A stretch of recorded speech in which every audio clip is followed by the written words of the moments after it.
ఇర్మీయా గ్రంథము 18వ అధ్యాయము 1 నుండి 4 వచనాలు.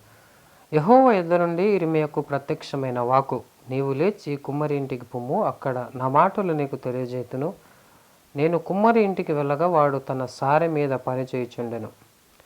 కుమ్మరి జిగట మట్టితో చేయించిన కుండ వాని చేతిలో విడిపోగా, ఆ జిగట మన్నును మరలా తీసుకుని కుమ్మరి తనకు యుక్తమైనట్టుగా దానితో మరొక కుండను చేసెను. ఇక్కడ ఇర్మీయా కుమ్మరి వాని యొద్దకు వెళ్ళినప్పుడు ఇర్మీయా చూస్తున్నటువంటి దృశ్యం ఏంటంటే, కుమ్మరివాడు ఒక కుండను తయారు చేస్తూ ఉన్నాడు. అయితే తయారు చేసే క్రమంలో అది విరిగిపోగా దాన్ని విడిచిపెట్టకుండా మరొక కుండను, ఒక నూతనమైనటువంటి కుండను తయారు చేయడానికి తాను ఇష్టపడతా ఉన్నాడు, తయారు చేస్తూ ఉన్నాడు. అంటే ఈ విరిగిపోయినటువంటి కుండ దేనికి సాదృశ్యంగా ఉంది అంటే, ఇది మన పాప జీవితానికి సాదృశ్యంగా ఉంది. పతనం అయిపోయినటువంటి ఆ జీవితానికి సాదృశ్యంగా ఉంది. ఒక్క మాటలో చెప్పాలంటే ఇది మన మొదటి ఆదాముకు సాదృశ్యంగా ఉంది. అయితే ఆయన మరొక కుండను చేస్తూ ఉన్నాడు, ఒక నూతనమైనటువంటి కుండను చేస్తూ ఉన్నాడు. ఈ నూతనమైనటువంటి కుండ ఇది దేని సాదృశ్యంగా ఉంది అంటే, ఎవరైతే యేసుక్రీస్తు ప్రభువు అని సొంత రక్షకునిగా అంగీకరించి